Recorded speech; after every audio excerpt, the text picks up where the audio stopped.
ਸੋ ਘੁੱਪ ਹਨੇਰੇ ਦੀ ਹਾਲਤ ਸੀ, ਧਰਨ ਨਾ ਗਗਨਾ ਹੁਕਮ ਅਪਾਰਾ।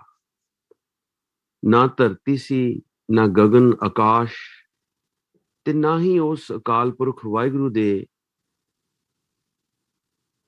ਉਸਦਾ ਹੁਕਮ ਚੱਲ ਰਿਹਾ ਸੀ। ਨਾ ਧਰਤੀ ਨਾ ਗਗਨ, ਨਾ ਹੀ ਉਸ ਅਕਾਲ ਪੁਰਖ ਦਾ ਹੁਕਮ ਵਰਤ ਰਿਹਾ ਸੀ। ਨਾ ਦਿਨ ਰੈਣ, ਨਾ ਚੰਦ, ਨਾ ਸੂਰਜ, ਸੁਨ ਸਮਾਦ ਲਗਾਏਂਦਾ। ਨਾ ਉਦੋਂ ਦਿਨ ਸੀ, ਨਾ ਚੰਦ ਸੀ, ਨਾ ਸੂਰਜ ਸੀ। ਪਰਮਾਤਮਾ ਆਪਣੇ ਆਪ ਵਿੱਚ ਸੀ।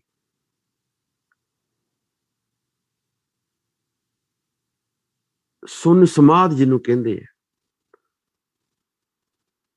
ਇਹ ਐਸੀ ਅਵਸਥਾ ਹੁੰਦੀ ਹੈ ਜਿਹਦੇ ਚ ਆਪਣੇ ਤੋਂ ਬਿਨਾਂ ਹੋਰ ਕੁਛ ਨਾ ਹੋਏ। ਇਹ ਬੜੀ ਉੱਚੀ ਅਵਸਥਾ ਦੀ ਗੱਲ ਹੈ, ਲੇਕਿਨ ਇੱਥੇ ਇਹ ਪਰਮਾਤਮਾ ਵਾਸਤੇ ਵਰਤਿਆ ਗਿਆ ਕਿ ਅਕਾਲ ਪੁਰਖ ਵਾਹਿਗੁਰੂ ਉਦੋਂ ਆਪਣੇ ਆਪ ਵਿੱਚ ਹੀ ਸੀ।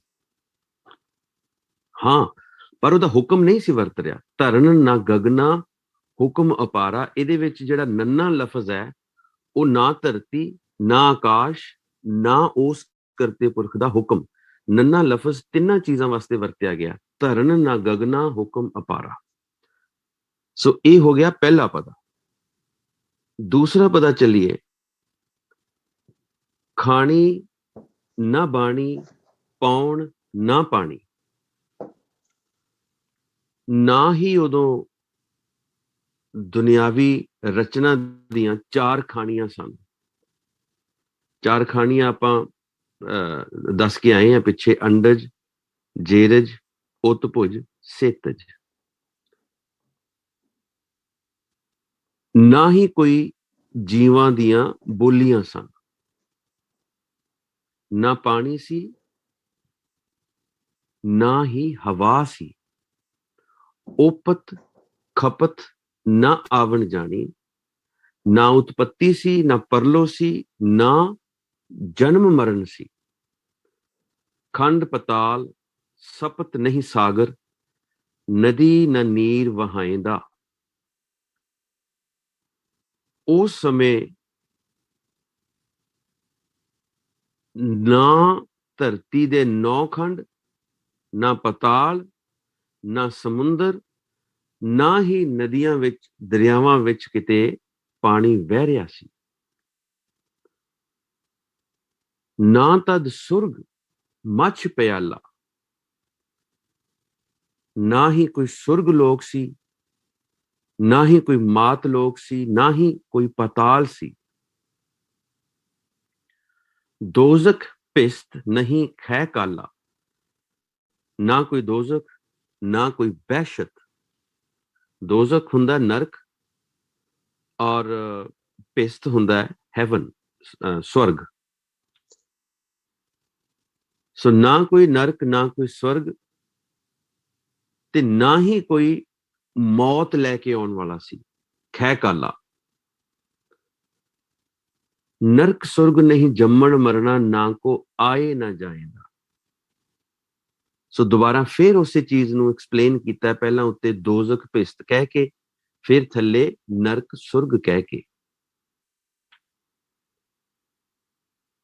ਨਾ ਕੋਈ ਨਰਕ, ਨਾ ਕੋਈ ਸੁਰਗ, ਨਾ ਜੰਮਣ ਨਾ ਮਰਨ,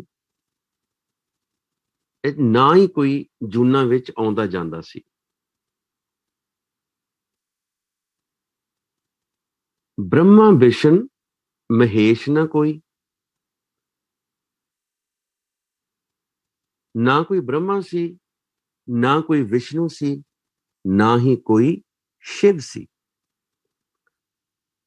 ਅਵਰ ਨ ਦੀਸੈ ਏਕੋ ਸੋਈ, ਤਦੋਂ ਪਰਮਾਤਮਾ ਹੀ ਪਰਮਾਤਮਾ, ਕੇਵਲ ਤੇ ਕੇਵਲ ਪਰਮਾਤਮਾ ਹੀ ਪਰਮਾਤਮਾ।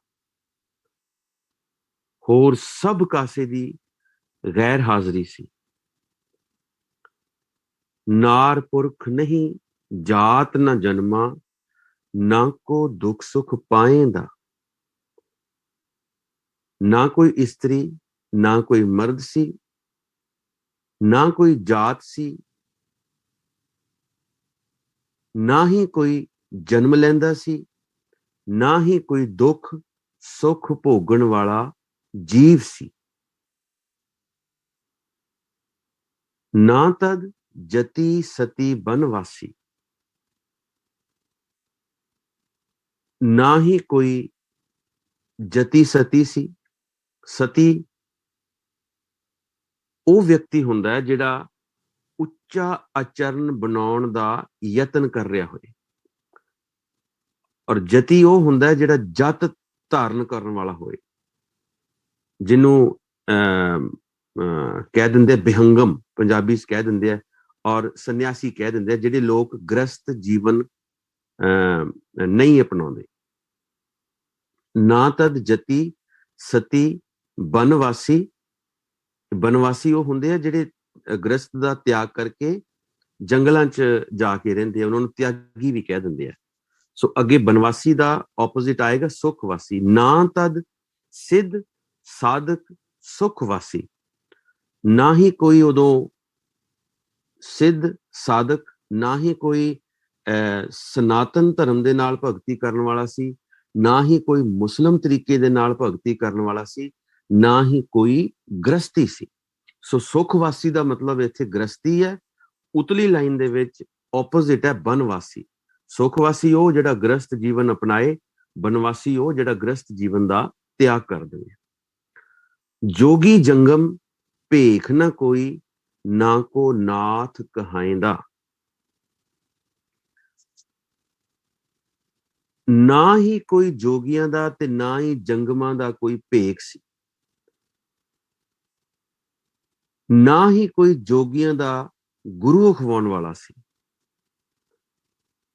ਸੋ ਕੋਈ ਜਤੀ ਸਤੀ ਨਹੀਂ ਸੀ, ਕੋਈ ਤਿਆਗੀ ਨਹੀਂ ਸੀ, ਕੋਈ ਸਿੱਧ ਨਹੀਂ, ਕੋਈ ਸਾਧਕ ਨਹੀਂ, ਨਾ ਕੋਈ ਗ੍ਰਸਤੀ ਸੀ, ਨਾ ਕੋਈ ਜੋਗੀਆਂ ਦਾ ਜੰਗਮਾਂ ਦਾ ਭੇਖ ਸੀ, ਤੇ ਨਾ ਹੀ ਕੋਈ ਜੋਗੀਆਂ ਦਾ ਗੁਰੂ ਕਹਾਉਣ ਵਾਲਾ ਸੀ।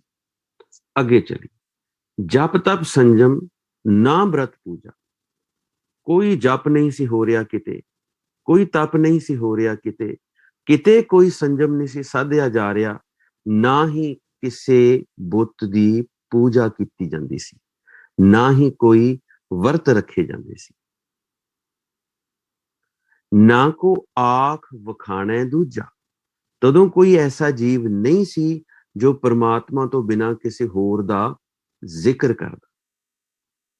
ਆਪੇ ਆਪ ਉਪਾਏ ਵਿਗਸੈ, ਆਪੇ ਕੀਮਤ ਪਾਏਂਦਾ। ਪਰਮਾਤਮਾ ਆਪਣੇ ਆਪ 'ਚ ਹੀ ਸੀ, ਆਪਣੇ ਆਪ ਵਿੱਚ ਹੀ ਉਹ ਪ੍ਰਗਟ ਹੋ ਕੇ ਵਿਗਸ ਰਿਹਾ ਸੀ, ਖੇੜੇ ਵਿੱਚ ਸੀ, ਤੇ ਆਪਣੇ ਵਡੱਪਣ ਦਾ ਮੁੱਲ ਆਪ ਹੀ ਪਾ ਰਿਹਾ ਸੀ। ਆਪੇ ਕੀਮਤ ਪਾਏਂਦਾ, ਤੇ ਉਸ ਅਵਸਥਾ ਦੀ ਕੀਮਤ ਉਹ ਆਪ ਹੀ ਪਾ ਰਿਹਾ ਸੀ। ਸੋ ਨਾ ਕੋਈ ਜਪ, ਨਾ ਕੋਈ ਤਪ, ਨਾ ਕੋਈ ਸੰਜਮ, ਨਾ ਕਿਸੇ ਕਿਸਮ ਦਾ ਕੋਈ ਵਰਤ ਸੀ, ਤੇ ਨਾ ਹੀ ਪੂਜਾ ਸੀ। ਨਾ ਹੀ ਕੋਈ ਐਸਾ ਜੀਵ ਸੀ ਜੋ ਪ੍ਰਮਾਤਮਾ ਤੋਂ ਬਿਨਾਂ ਕਿਸੇ ਹੋਰ ਦਾ ਜ਼ਿਕਰ ਵੀ ਕਰਦਾ। ਆਪੇ ਆਪ ਉਪਾਏ ਵਿਗਸੈ, ਪ੍ਰਮਾਤਮਾ ਆਪ ਹੀ ਆਪਣੇ ਆਪ ਵਿੱਚ ਪ੍ਰਗਟ ਹੋ ਕੇ ਖੇੜੇ ਦੀ ਅਵਸਥਾ ਵਿੱਚ ਸੀ, ਔਰ ਆਪਣੀ ਕੀਮਤ ਆਪ ਹੀ ਪਾ ਰਿਹਾ ਸੀ।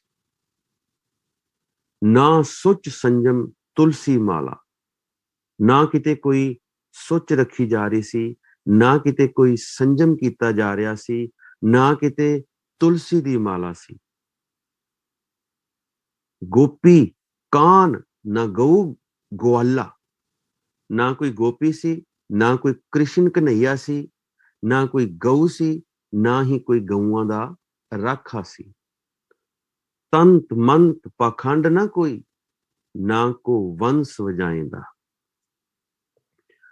ਨਾ ਕੋਈ ਤੰਤਰ ਮੰਤਰ ਆਦ ਪਖੰਡ ਹੋ ਰਿਹਾ ਸੀ, ਨਾ ਹੀ ਕੋਈ ਬੰਸਰੀ ਵਜਾ ਰਿਹਾ ਸੀ।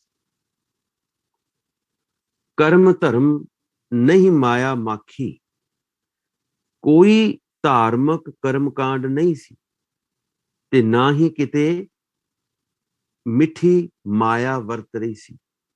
ਜਾਤ ਜਨਮ ਨਹੀਂ ਦੀਸੈ ਆਖੀ, ਨਾ ਹੀ ਕੋਈ ਉੱਚੀ ਨੀਵੀਂ ਜਾਤ ਸੀ, ਨਾ ਹੀ ਕਿਸੇ ਜਾਤ ਵਿੱਚ ਕੋਈ ਜਨਮ ਲੈਂਦਾ ਅੱਖੀਂ ਦਿਸਦਾ ਸੀ। ਮਮਤਾ ਜਾਲ ਕਾਲ ਨਹੀਂ ਮੱਥ ਹੈ, ਨਾ ਕੋ ਕਿਸੇ ਧਿਆਏ ਦਾ। ਕੋਈ ਮਮਤਾ ਦਾ ਜਾਲ ਨਹੀਂ, ਮਾਇਆ ਦੀ ਮਮਤਾ ਦਾ ਕੋਈ ਜਾਲ ਨਹੀਂ ਸੀ ਉਸ ਵੇਲੇ। ਨਾ ਹੀ ਕਿਸੇ ਦੇ ਸਿਰ ਤੇ ਕਾਲ ਕੂਕਦਾ ਸੀ, ਨਾ ਕੋਈ ਜੀਵ ਕਿਸੇ ਦਾ ਸਿਮਰਨ ਧਿਆਨ ਧਰਦਾ ਸੀ। ਨਿੰਦ ਬਿੰਦ ਨਹੀਂ ਜੀਓ ਨਾ ਜਿੰਦੋ, ਨਾ ਕੋਈ ਨਿੰਦਿਆ ਸੀ, ਨਾ ਕੋਈ ਖੁਸ਼ਾਮਦ ਸੀ, ਨਾ ਕੋਈ ਜੀਵ ਆਤਮਾ ਸੀ, ਨਾ ਕੋਈ ਜਿੰਦ ਸੀ। ਨਾ ਤਦ ਗੋਰਖ ਨਾ ਮਾਛਿੰਦੋ, ਨਾ ਕੋਈ ਗੋਰਖ ਸੀ, ਨਾ ਕੋਈ ਮਛਿੰਦਰ ਨਾਂ ਦਾ ਜੋਗੀ ਸੀ। ਇਹ ਜੋਗੀਆਂ ਦੇ ਨਾਮ ਨੇ, ਬੜੇ ਭਾਰੇ ਜੋਗੀ ਹੋਏ ਨੇ ਗੋਰਖਨਾਥ ਔਰ ਮਛਿੰਦਰਨਾਥ। ਉਹਨਾਂ ਦਾ ਜ਼ਿਕਰ ਇੱਥੇ ਬਾਬੇ ਨਾਨਕ ਨੇ ਕੀਤਾ, ਕਿਉਂਕਿ ਬਾਬੇ ਨਾਨਕ ਦੀ ਵਾਰਤਾਲਾਪ ਹੋਈ ਹੈ ਸਿੱਧ ਗੋਸ਼ਟ ਦੇ ਵਿੱਚ, ਇਹਨਾਂ ਦੋਨਾਂ ਦੇ ਨਾਮ ਆਏ। ਨਾ ਤਦ ਗੋਰਖ ਨਾ ਮਾਛਿੰਦਰੋ, ਨਾ ਤਦ ਗਿਆਨ ਧਿਆਨ ਕੁਲ ਓਪਤ, ਨਾ ਕੋ ਗਣਤ ਗਣਾਏਂਦਾ, ਨਾ ਕੋ ਗਣਤ ਗਣਾਏਂਦਾ। ਨਾ ਹੀ ਕੋਈ ਧਾਰਮਿਕ ਪੁਸਤਕਾਂ ਦੀ ਗਿਆਨ ਚਰਚਾ ਸੀ,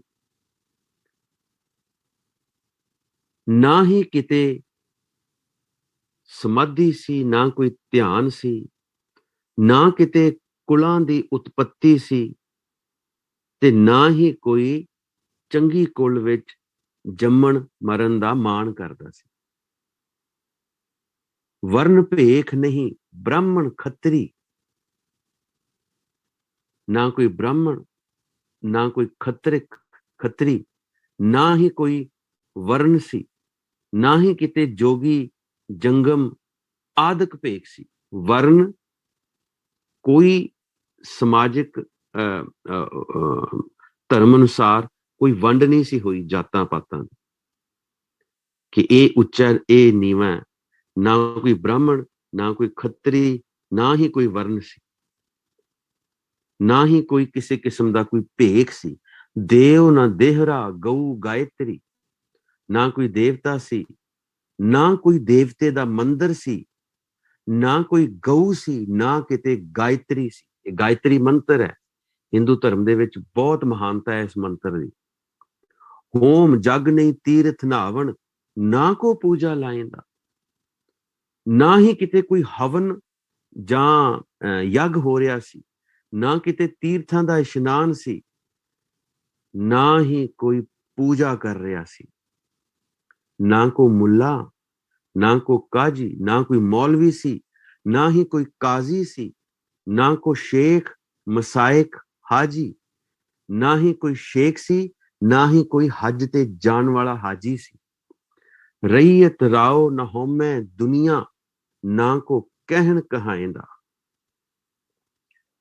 ਨਾ ਕੋਈ ਪ੍ਰਜਾ ਸੀ, ਨਾ ਕੋਈ ਰਾਜਾ ਸੀ, ਨਾ ਹੀ ਕਿਤੇ ਦੁਨੀਆ ਵਾਲੀ ਹਉਮੈ ਸੀ, ਨਾ ਹੀ ਕੋਈ ਇਹੋ ਜਿਹੀ ਗੱਲ ਕਰਨ ਵਾਲਾ ਸੀ। ਰਈਅਤ ਰਾਓ ਨਾ ਹਉਮੈ ਦੁਨੀਆ, ਨਾ ਕੋ ਕਹਿਣ ਕਹਾਏਂਦਾ। ਕੋਈ ਇਹਨਾਂ ਚੀਜ਼ਾਂ ਬਾਰੇ ਜ਼ਿਕਰ ਕਰਨ ਵਾਲਾ ਤੱਕ ਨਹੀਂ ਸੀ। ਭਾਉ ਨਾ ਭਗਤੀ ਨਾ ਸ਼ਿਵ ਸ਼ਕਤੀ, ਨਾ ਕੋਈ ਪ੍ਰੇਮ ਸੀ, ਨਾ ਕੋਈ ਭਗਤੀ ਸੀ, ਨਾ ਹੀ ਕਿਤੇ ਕੋਈ ਕੋਈ ਸ਼ਕਤੀ ਵਰਤ ਰਹੀ ਸੀ। ਸਾਜਨ ਮੀਤ ਬਿੰਦ ਨਹੀਂ ਰੱਖਦੀ, ਕੋਈ ਨਾ ਕੋਈ ਸੱਜਣ ਸੀ, ਨਾ ਕੋਈ ਮਿੱਤਰ ਸੀ, ਨਾ ਕਿਤੇ ਵੀਰਜ ਸੀ, ਨਾ ਮਾਂ ਦੀ ਰੱਤ ਸੀ। ਆਪੇ ਸ਼ਾਹ ਆਪੇ ਵਣਜਾਰਾ, ਸਾਚੇ ਇਹੋ ਭਾਏਂਦਾ। ਪਰਮਾਤਮਾ ਉਦੋਂ ਆਪ ਹੀ ਸ਼ਾਹ ਸੀ, ਆਪ ਹੀ ਵਣਜ ਕਰਨ ਵਾਲਾ ਸੀ। ਉਸ ਵੇਲੇ ਉਸ ਸਦਾ ਥਿਰ ਅਕਾਲ ਪੁਰਖ ਨੂੰ ਇਹੋ ਭਾ ਰਿਹਾ ਸੀ, ਇਹੋ ਚੰਗਾ ਲੱਗ ਰਿਹਾ ਸੀ। ਵੇਦ ਕਤੇਬ ਨਾ ਸਿਮਰਤ ਸਾਸਤ, ਨਾ ਕੋਈ ਸ਼ਾਸਤਰ ਸਿਮਰਤੀਆਂ, ਨਾ ਕੋਈ ਵੇਦ, ਨਾ ਕਿਤੇ ਕੁਰਾਨ ਅੰਜੀਲ ਆਦਿਕ ਸ਼ਾਮੀ ਕਿਤਾਬਾਂ ਸਨ। ਮਜ਼ਹਬਾਂ ਦੀਆਂ ਕਿਤਾਬਾਂ, ਕਤੇਬ, ਕੁਰਾਨ, ਅੰਜੀਲ, ਤੌਰੇਤ, ਜ਼ੰਬੂਰ, ਕੁਛ ਨਹੀਂ ਸੀ। ਪਾਠ ਪੁਰਾਣ, ਉਦੈ ਨਹੀਂ ਆਸਤ, ਕਿਤੇ ਪੁਰਾਣਾ ਦਾ ਕੋਈ ਪਾਠ ਨਹੀਂ ਸੀ ਹੋ ਰਿਹਾ। ਕਿਤੇ ਕਿਤੇ ਕੋਈ ਸੂਰਜ ਦਾ ਚੜ੍ਹਨਾ ਨਹੀਂ ਸੀ, ਨਾ ਹੀ ਕਿਤੇ ਸੂਰਜ ਦਾ ਡੁੱਬਣਾ ਸੀ। ਕਹਿਤਾ ਬਕਤਾ ਆਪ ਅਗੋਚਰ, ਆਪੇ ਅਲਖ ਲਖਾਏਂਦਾ।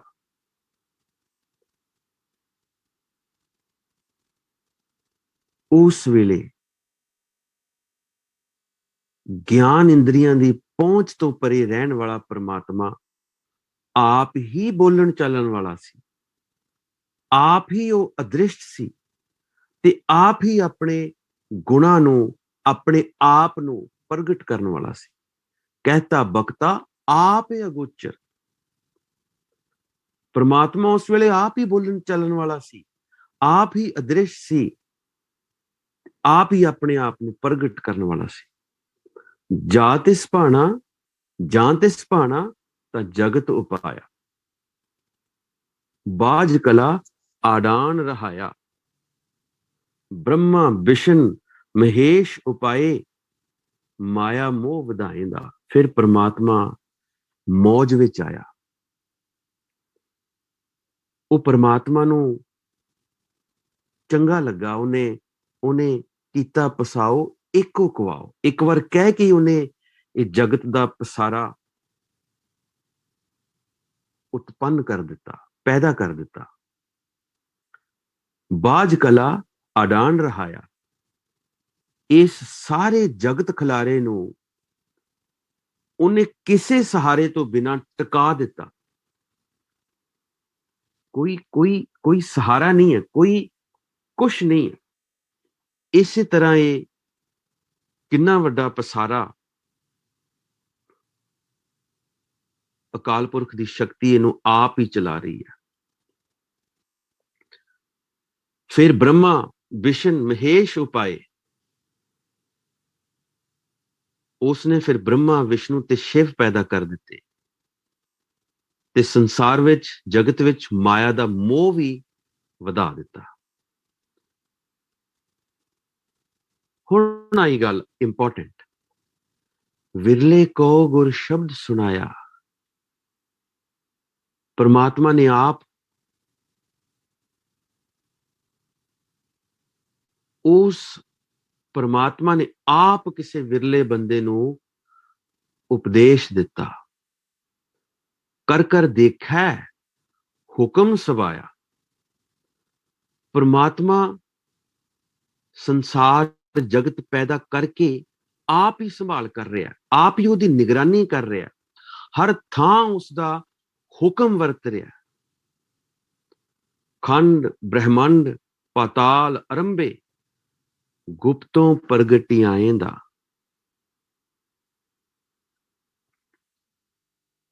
फिर उस परमात्मा ने आप ही खंड मंडल पाताल बनाए, वो आप ही गुप्त हालत तो प्रगट होया। गुप्तों प्रगटियाएंदा ओदी होंद है, ओदी प्रेजेंस है, वो अगम है, वो अगोचर है, लेकिन उस अकाल पुरख वाहिगुरु दी होंद है।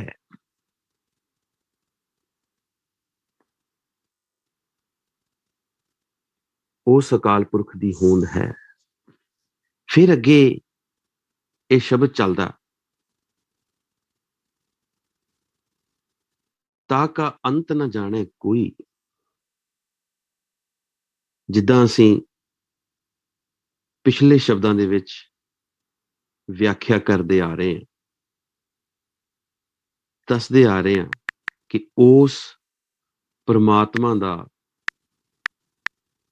कोई भेद नहीं पा सकिया, कोई अंत नहीं पा सकिया। ताका अंत न जाने कोई। पूरे गुरते सोझी हुई। पर ये जिहड़ी सूझबूझ है, ये उस ਪੂਰੇ ਗੁਰੂ ਤੋਂ ਮਿਲਦੀ ਹੈ। ਹੁਣ ਸਵਾਲ ਹੈ ਕਿ ਪੂਰਾ ਗੁਰੂ ਕੀ ਹੈ?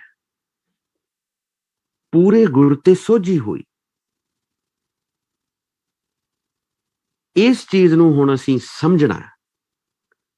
ਨਾਨਕ ਗੁਰੂ ਗੁਰੂ ਹੈ ਪੂਰਾ। ਦੁਨੀਆ ਤੇ ਇੱਕ ਨਾਮ ਜਪਣਾ ਹੀ ਪੂਰਾ ਹੈ। ਨਾਨਕ ਗੁਰੂ ਗੁਰੂ ਹੈ ਪੂਰਾ। ਨਾਨਕ ਜੋਤ ਕਹਿੰਦੀ ਹੈ ਕਿ ਇੱਕ ਅਕਾਲ ਪੁਰਖ ਦਾ ਨਾਮ ਜਪਣਾ ਹੀ ਪੂਰਾ ਹੈ। ਸਿੱਧ ਹੋ ਗਿਆ ਕਿ ਕੋਈ ਦੇ ਰੂਪ ਗੁਰੂ ਨਹੀਂ ਹੈ। ਗੁਰੂ ਹੈ ਹੀ ਸ਼ਬਦ ਹੈ ਔਰ ਇੱਕ ਸ਼ਬਦ ਹੈ, ਪੂਰੇ ਗੁਰ ਤੇ ਸੋਝੀ ਹੋਈ।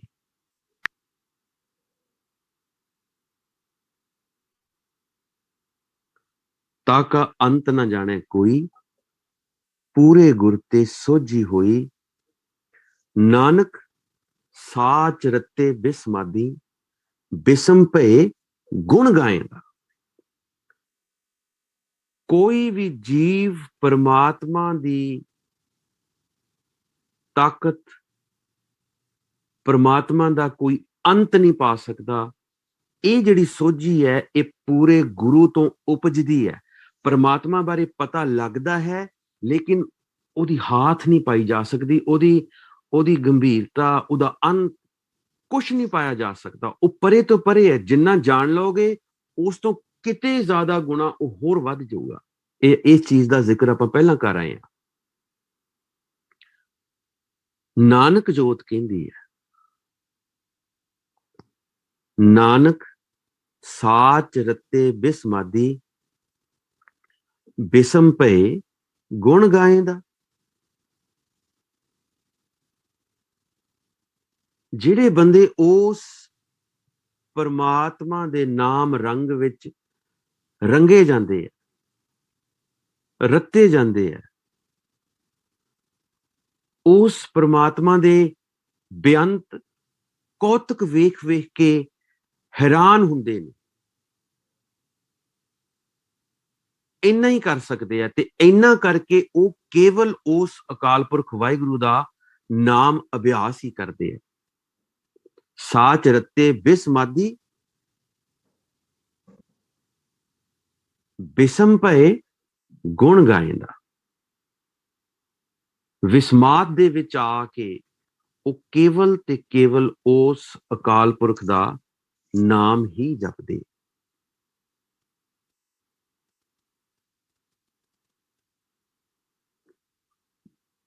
ਸੋ ਪਰਮਾਤਮਾ ਨੇ ਆਪਣੇ ਆਪ ਨੂੰ ਜਗਤ ਦੇ ਰੂਪ ਵਿੱਚ ਪੈਦਾ ਕੀਤਾ।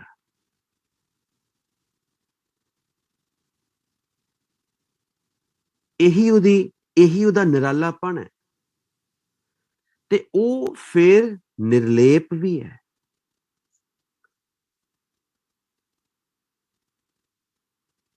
ਸੋ ਉਹ ਜਿਹੜਾ ਅਕਾਲ ਪੁਰਖ ਹੈ ਇਹ ਸਰੀਰ ਨੂੰ ਹੀ ਆਪਣੇ ਰਹਿਣ ਦੀ ਥਾਂ ਬਣਾਉਂਦਾ। ਹਵਾ, ਪਾਣੀ, ਅੱਗ, ਇਹਨਾਂ ਸਾਰੇ ਤੱਤਾਂ ਦਾ ਮੇਲ ਕਰਕੇ ਪਰਮਾਤਮਾ ਸਰੀਰ ਦਾ ਕਿਲਾ ਬਣਾਉਂਦਾ ਹੈ ਤੇ ਉਸ ਕਿਲੇ ਦੇ ਵਿੱਚ ਆਪ ਫਿਰ ਵਾਸਾ ਕਰਦਾ ਹੈ।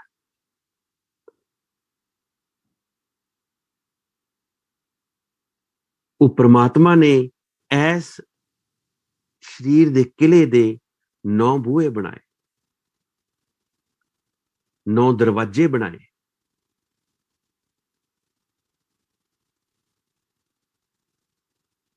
ਤੇ 10ਵੇਂ ਘਰ ਵਿੱਚ, 10ਵੇਂ ਦੁਆਰ ਵਿੱਚ 9 ਦੁਆਰ ਸਾਜ ਕੇ 10ਵੇਂ ਦੁਆਰ ਵਿੱਚ ਉਸ ਅਦ੍ਰਿਸ਼ਟ ਅਗੋਚਰ ਪ੍ਰਭੂ ਨੇ ਆਪਣੇ ਰਹਿਣ ਦਾ ਥਾਂ ਚੁਣਿਆ।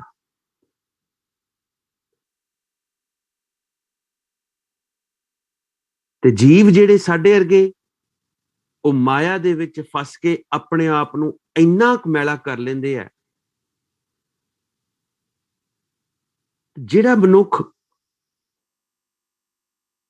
ਜਿਹੜੇ ਮਨੁੱਖ ਦੇ ਸਰੀਰ ਦੇ ਵਿੱਚ ਉਹ ਪਰਮਾਤਮਾ ਵਾਸਾ ਕਰ ਰਿਹਾ ਹੁੰਦਾ ਹੈ,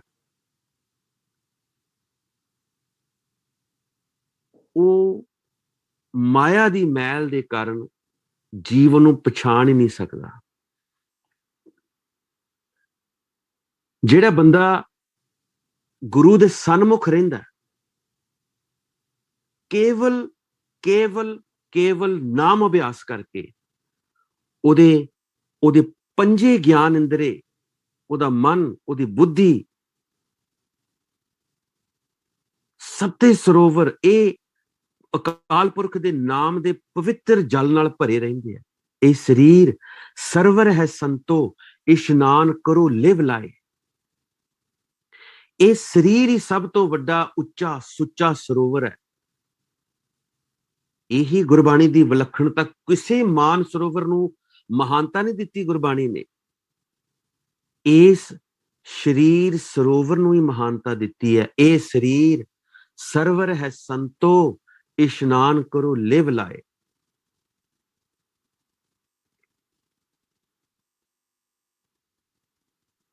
ਸੋ ਇਹ ਬੜਾ ਹੀ ਈਜ਼ੀ ਗੋਇੰਗ ਸ਼ਬਦ ਹੈ, ਲੇਕਿਨ ਲਾਸਟ ਲਾਈਨ ਦੇ ਵਿੱਚ ਆ ਕੇ ਬਹੁਤ ਭੇਦ ਹੈ ਪਰਮਾਤਮਾ ਬਾਰੇ। ਤਾਂ ਕਾ ਅੰਤ ਨਾ ਜਾਣੇ ਕੋਈ, ਪੂਰੇ ਗੁਰ ਤੇ ਸੋਝੀ ਹੋਈ। ਸੋ ਇਹ ਪੂਰੇ ਗੁਰੂ ਦਾ ਥੋੜਾ ਜਿਹਾ ਆਪਾਂ ਹੋਰ ਵਿਸਤਾਰ ਕਰੀਏ। ਨਾਨਕ ਗੁਰੂ ਗੁਰੂ ਹੈ ਪੂਰਾ, ਮਿਲ ਸਤਗੁਰ ਨਾਮ ਧਿਆਏਗਾ।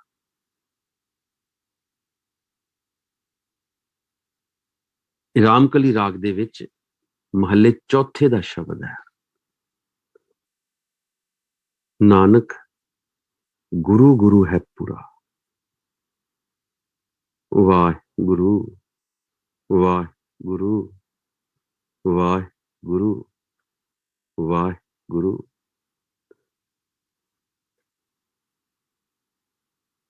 ਨਾਨਕ ਜੋਤ ਕਹਿ ਰਹੀ ਹੈ ਗੁਰੂ ਗੁਰੂ ਹੀ ਪੂਰਾ ਹੈ। ਇਹ ਗੁਰੂ ਗੁਰੂ ਰੈਪੀਟੀਸ਼ਨ ਆਫ ਨਾਮ ਹੈ, ਰੈਪੀਟੀਸ਼ਨ ਆਫ ਸ਼ਬਦ ਹੈ। ਇਹ ਸਾਰੇ ਸ਼ਬਦ ਨੂੰ ਪੋਥੀ ਪਰਮੇਸ਼ਰ ਕਾ ਥਾਨ ਦੇ ਵਿੱਚ ਗੁਪਤ ਰੱਖਿਆ ਗਿਆ। ਅਖੀਰ ਤੇ ਆ ਕੇ ਸਵਈਆਂ ਦੇ ਵਿੱਚ ਇਸ ਸ਼ਬਦ ਦਾ ਇਹ ਸ਼ਬਦ ਉਜਾਗਰ ਕੀਤਾ ਗਿਆ। ਸਤ ਸਾਚ ਸਰੀ ਨਿਵਾਸ ਆਦ ਪੁਰਖ ਸਦਾ ਤੂੰ ਹੀ, ਵਾਹਿਗੁਰੂ ਵਾਹਿਗੁਰੂ ਵਾਹਿਗੁਰੂ ਵਾਹਿਜੀਉ। ਮਿਲ ਸਤਗੁਰ ਨਾਮ ਧਿਆਇਆ। ਗੁਰੂ ਨੂੰ ਮਿਲ ਕੇ ਹੀ ਅਕਾਲ ਪੁਰਖ ਦਾ ਨਾਮ ਜਪਿਆ ਜਾ ਸਕਦਾ ਹੈ। ਸੋ ਗੁਰਬਾਣੀ ਦਾ ਅਭਿਆਸ ਕਰਨਾ ਹੈ। ਫਾਰਮਲ ਤੌਰ ਤੇ ਗੁਰਬਾਣੀ ਦਾ ਪਾਠ ਨਹੀਂ, ਗੁਰਬਾਣੀ ਦਾ ਅਭਿਆਸ ਕਰਨਾ ਹੈ। ਸਮਝੈ ਸੂਝੈ ਪੜ ਪੜ ਬੂਝੈ, ਇਹਦੇ ਚੋਂ ਬੁੱਝਣਾ ਹੈ ਕਿ ਅਕਾਲ ਪੁਰਖ ਸਾਨੂੰ, ਗੁਰਬਾਣੀ ਗੁਰੂ ਸਾਨੂੰ ਰਾਸਤਾ ਕਿਹੜਾ ਦਿਖਾ ਰਹੇ।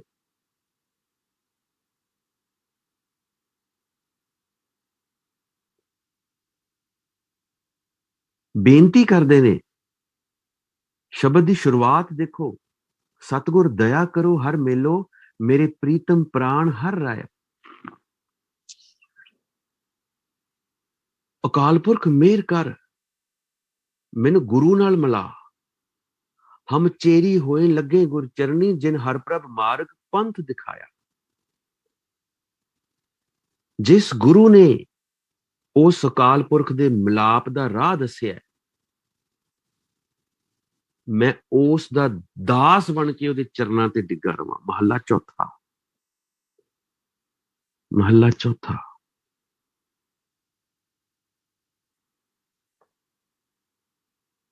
ਰਾਮ ਮੈਂ ਹਰ ਹਰ ਨਾਮ ਮਨ ਪਾਇਆ। ਉਸ ਨਾਮ ਹੀ ਵਿਸ਼ੇਸ਼ ਹੋਏਗਾ ਸਾਰੇ ਬ੍ਰਹਮ ਗਿਆਨ ਦੇ ਵਿੱਚ। ਇੱਕ ਅਕਾਲ ਪੁਰਖ ਦਾ ਨਾਮ, ਮੰਮੇ ਨੂੰ ਔਂਕੜ ਇੱਕੋ ਨਾਮ, ਪ੍ਰਾਣੀ ਇੱਕੋ ਨਾਮ ਧਿਆਵੋ। ਮੈਂ ਹਰ ਬਿਨ ਅਵਰ ਨ ਕੋਈ ਬੇਲੀ, राम मैं हर हर नाम, हर हर रैपीटिशन करने वाला, जिहदा मैं बार बार अभ्यास करना, तां करके 2 वार लिखिया। 2 वार लिखण दा मतलब लख लख गेड़ा है। ये 2 वार लिखिया 2 वार नहीं है, ये लख लख गेड़ा है। मैं हर हर नाम, जिथे रैपीटिशन ऑफ शब्द आ गई, उथे लख लख गेड़ा आखी है एक नाम जगदीश। मैं हर बिन अवर न कोई बेली, मेरा पिता माता हर सखाया। यही शब्द मेरा पिता है, यही शब्द मेरा माता है। मेरे एक खिन प्राण न रहे बिन प्रीतम, बिन देखे मरे मेरी माया। धन धन वडभाग गुर शरणी आए, हर गुर मिल दर्शन पाया। मैं अवर न कोई सूझै बूझै, मन हर हर, मन हर जप जपों जपाया। नामहीन फिरे से नकटे, तिन घस घस नक वढाया। मैं अवर न कोई सूझै बूझै, मन हर जप जपों जपाया।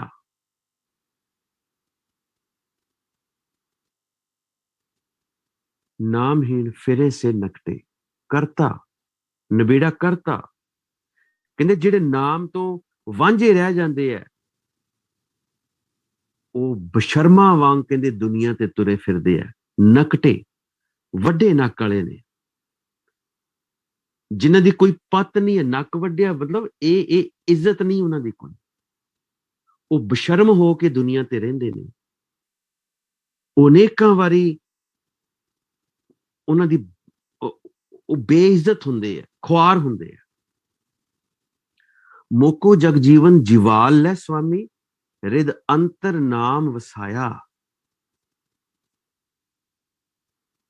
ਮੇਰੇ ਹਿਰਦੇ ਚ ਆਪਣਾ ਨਾਮ ਵਸਾਈ ਰੱਖ, ਮੈਨੂੰ ਆਤਮਿਕ ਜੀਵਨ ਬਖਸ਼ੀ ਰੱਖ। ਕਿਉਂ? ਨਾਨਕ ਜੋਤ ਕਹਿੰਦੀ ਹੈ, ਗੁਰੂ ਗੁਰੂ ਹੈ ਪੂਰਾ। ਨਾਨਕ ਗੁਰੂ ਗੁਰੂ ਹੈ ਪੂਰਾ। ਮਿਲ ਸਤਿਗੁਰ ਨਾਮ ਤੇ ਆਇਆ। ਇਹੀ ਇੱਕ ਪੂਰੀ ਚੀਜ਼ ਹੈ ਦੁਨੀਆ ਤੇ। ਕੇਵਲ ਨਾਮ ਦਾ ਅਭਿਆਸ, ਇੱਕ ਸ਼ਬਦ ਦਾ ਅਭਿਆਸ। ਭਜ ਮਨ ਮੇਰੇ ਇੱਕੋ ਨਾਮ, ਜੀ ਤੇਰੇ ਕਹਿ ਆਵੇ ਕਾਮ। ਇਹੀ ਚੀਜ਼ ਕੰਮ ਆਉਣ ਵਾਲੀ ਹੈ।